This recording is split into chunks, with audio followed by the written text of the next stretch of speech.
One of the things I thoroughly enjoy about this channel is I get the opportunity every once in a while to introduce you to new faces with new stories. Sometimes I get to introduce you to my friends and family. And this opportunity, I have the opportunity to introduce you to DH, someone I have known for almost a decade now. He is a cancer survivor. He is someone that just turned 40.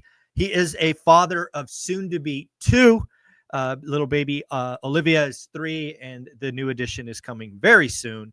And he saw an interview that I had on Omar El Takari's episode talking about, hey, if you're over 40 and you have a story that you want to share, do it.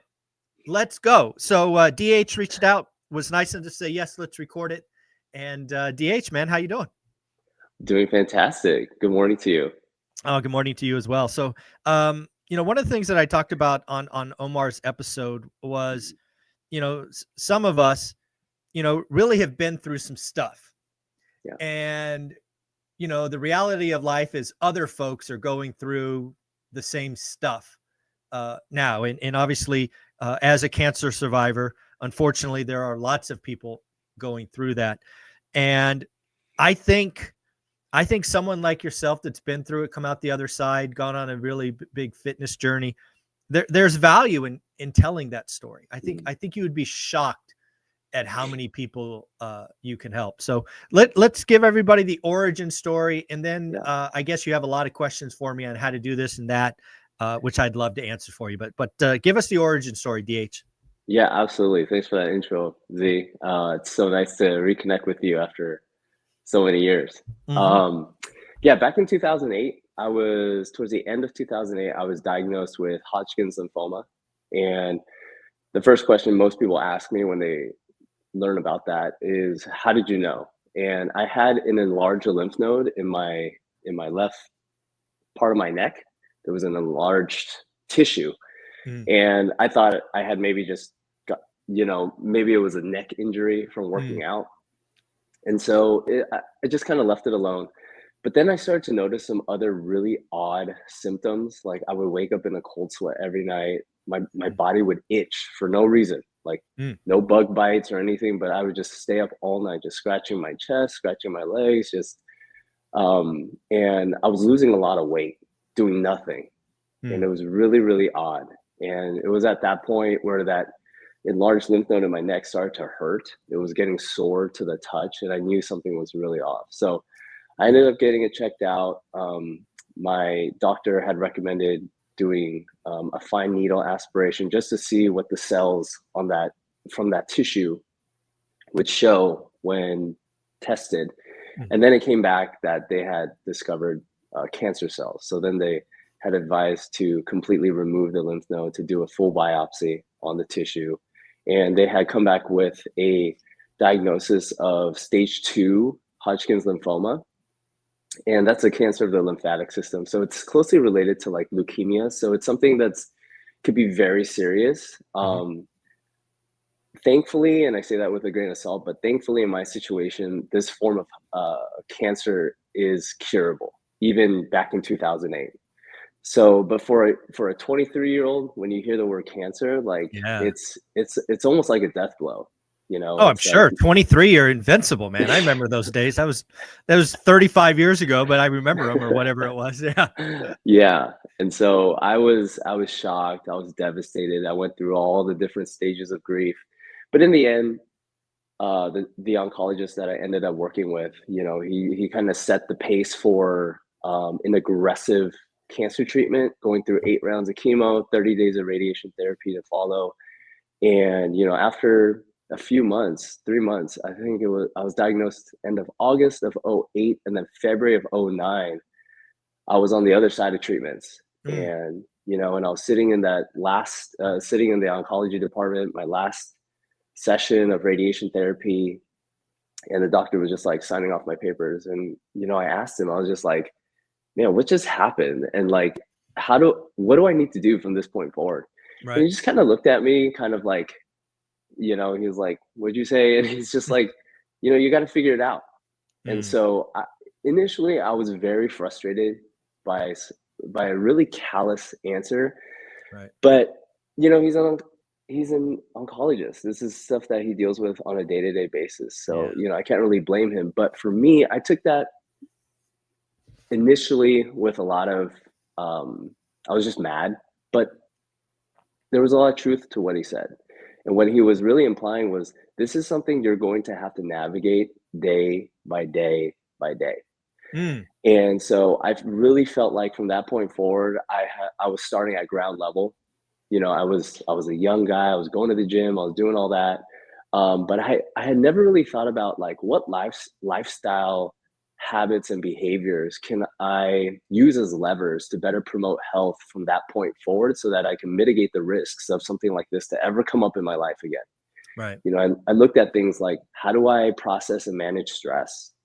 Do I have healthy outlets for that? Do I really effectively work out to the point where it's going to contribute to my health, as opposed Mm, to just like trying to be the guy in the gym with the biggest arms? right. Or do I have other physical activities that can really promote health, like getting outside and walking, or learning to play new sports, or just going on hikes with friends? Like these are things that I really started to think about, and on a daily basis, like what is it that I can control, that's within my control, that I can use to leverage better health on a day-to-day basis. So that's really the track that I've been on for the last 15 years.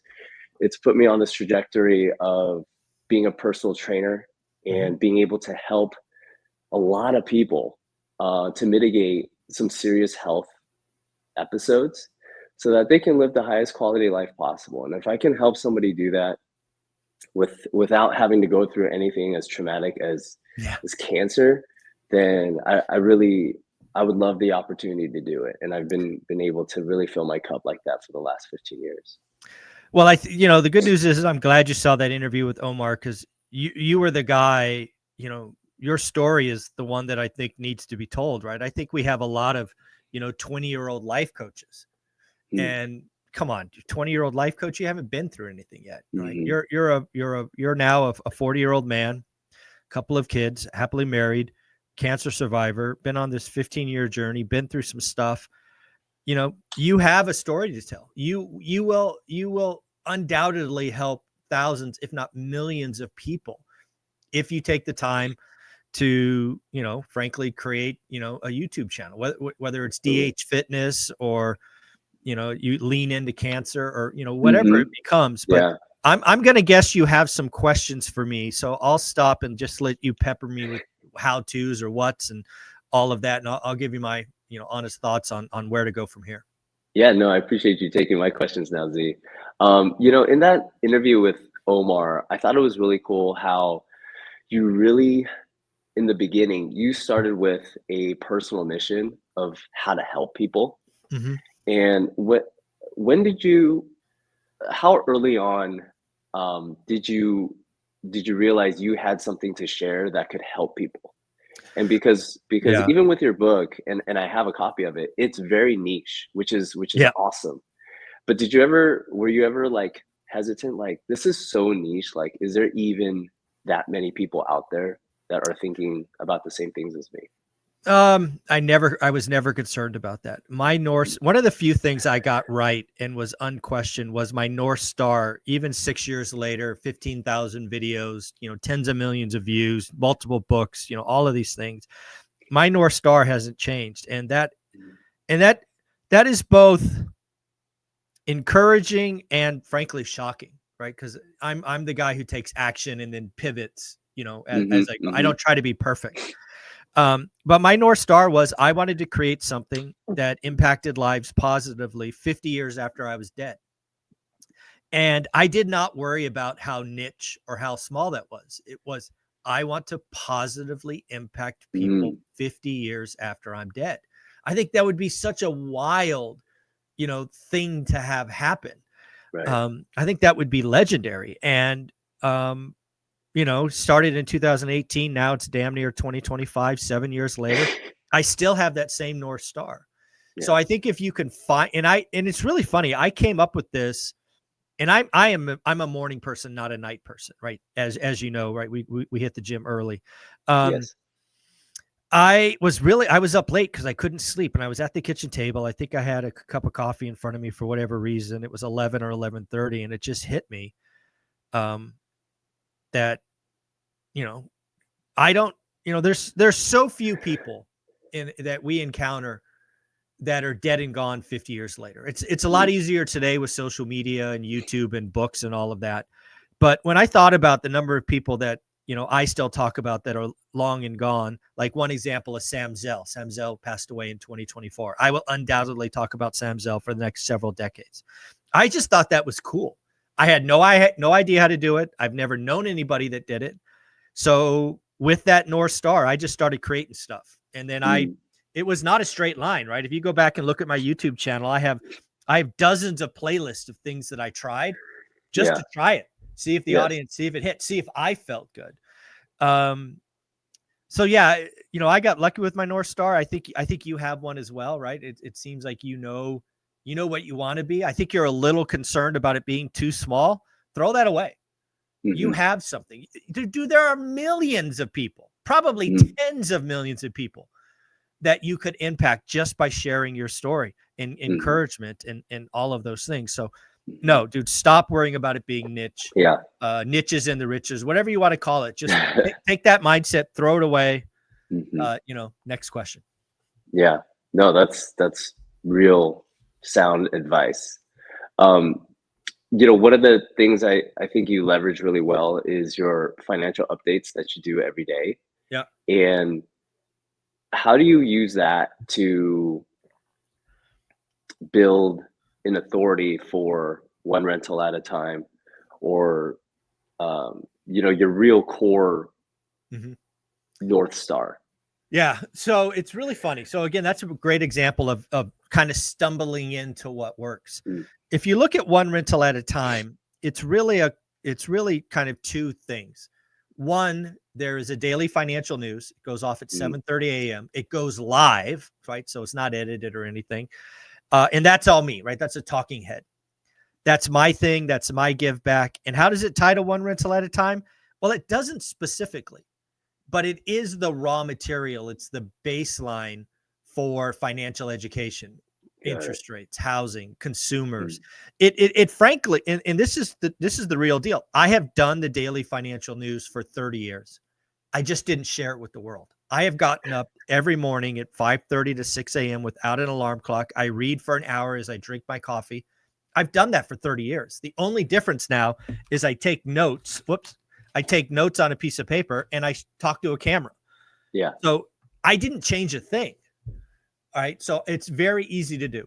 Now, the beauty of one rental at a time, and I talked about this on my Christmas Day episode, is I have 24 millionaires that come back and collaborate with me. DH, if I had to do one rental at a time by myself, it would probably stop, or it would just be the daily financial news and nothing else. I don't think you can do talking head videos forever. I think it is so much more to do what we're doing. Ask meaningful questions, get a response, debate topics, disagree, agree. So what I would encourage you to do, and I know you have these people, I would do exactly what I did. I would do one DH video a day if you could, or one a week, whatever your schedule permits. For you, maybe it's a workout, a stretch, a thing, whatever it is.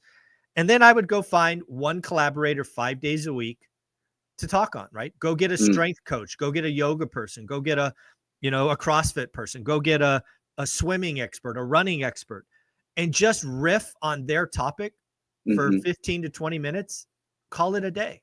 Did you have an amazing Rolodex? I follow you online. I would just get, hey, Mary, come on at 8 a.m. or 4 p.m. or whatever it is every Monday. Now, they won't make every day, right? They won't make every Monday, but they'll make 3 out of the month, right? If it's important to them and you can help build their brands, it's a layup. It's a layup with the way you network and your history and knowing people. That's exactly what I would do. Yeah. That's a really cool strategy. I like that. It's way more interesting, even for myself as a consumer. Exactly. Content. It has to be interesting for you. Yes. Yeah. Now, you don't want to get on camera and be bored. Oh, I'm talking about the thruster again, or the pigeon pose in yoga or whatever. No, go get somebody that's their unique thing, that knows the nuances and just Yes. go deep, have some fun.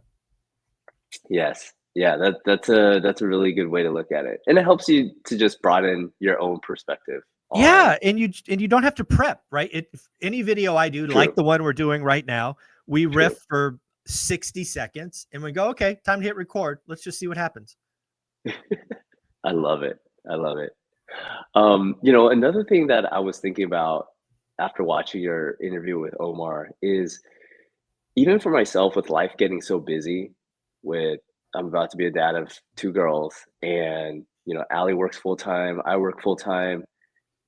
For myself, the place that fitness has in my life is very much not center stage anymore.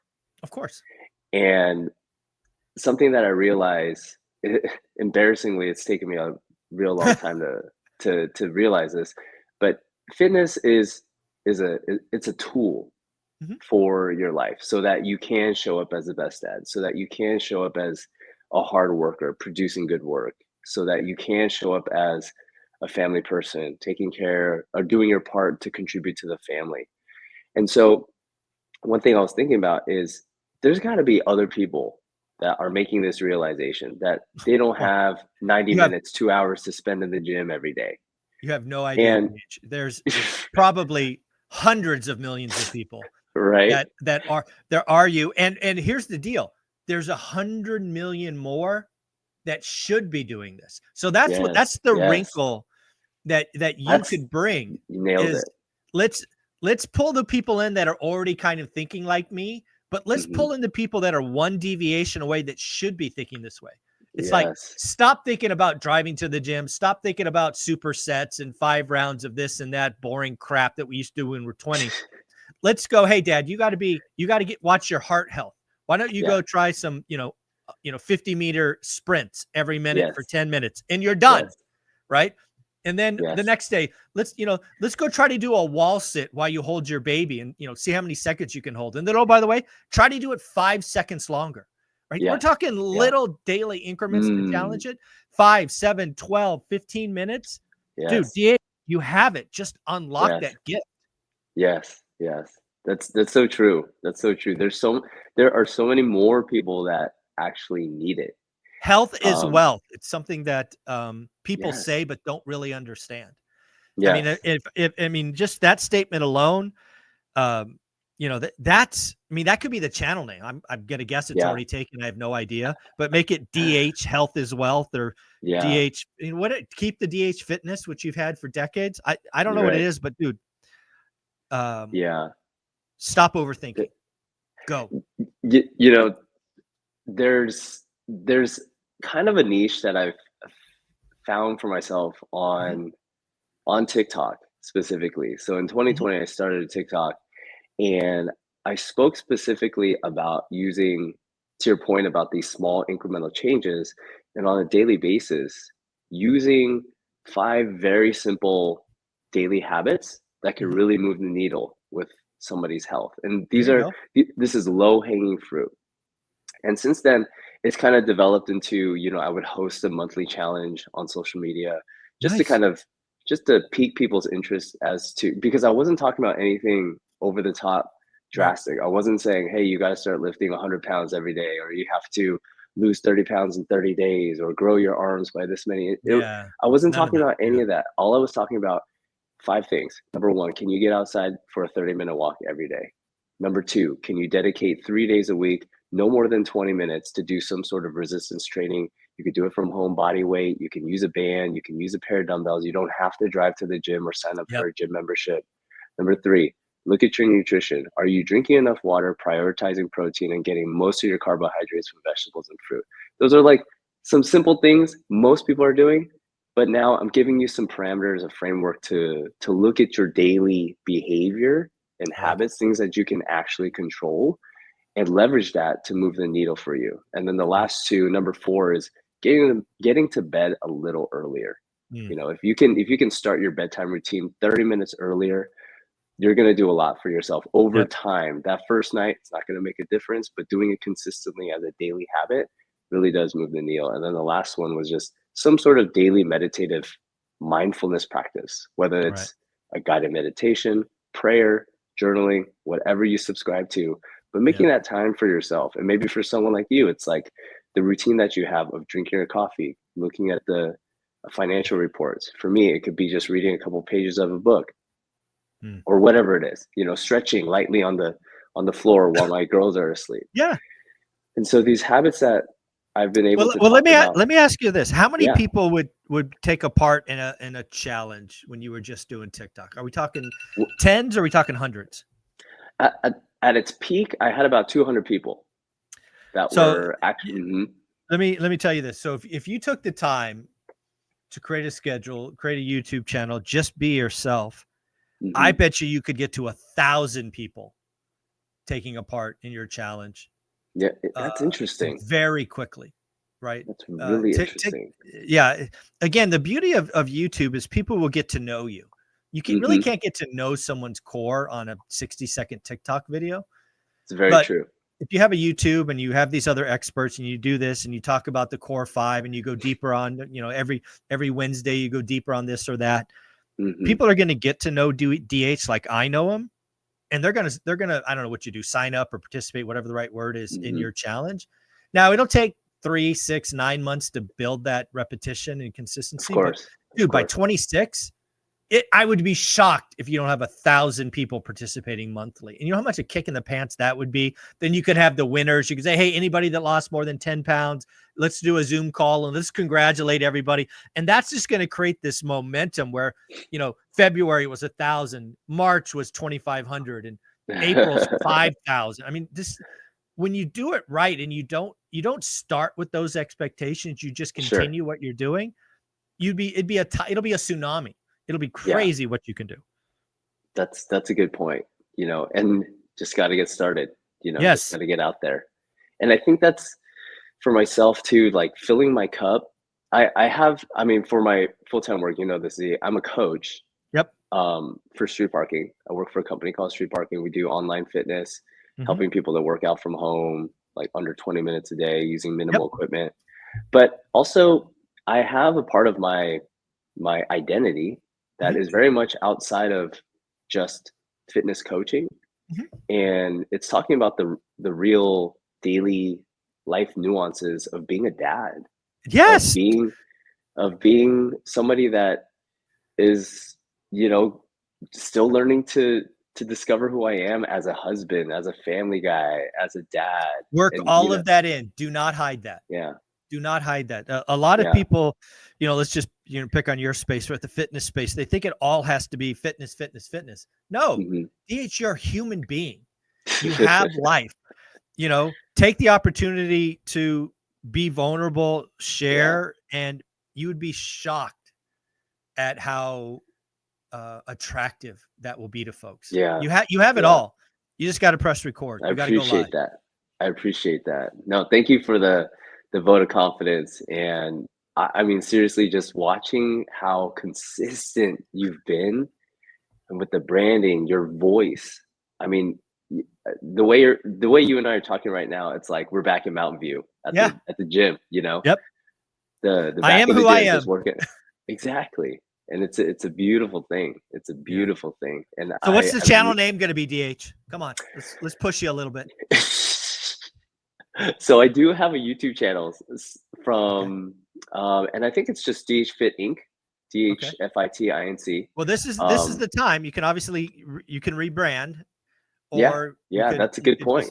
This is the time, right? So that's a really good point. Whether it's health as well or whatever it is, you have it. Let's have a channel name decided by Friday. Okay. And then I want to see an introductory video, 20 minutes. This is who I am. This is my story. This is what I hope to have. Just be yourself and tell people what's coming. Tell them the schedule. Whatever works for you.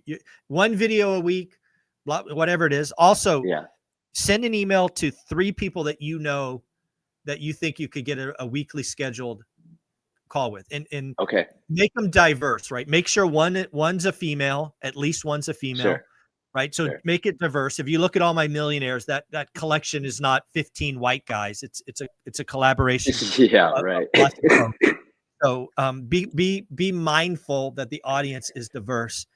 And so by the end of the week, channel name, it could be the one you have. I'm not saying it can't. I'm just saying think about it.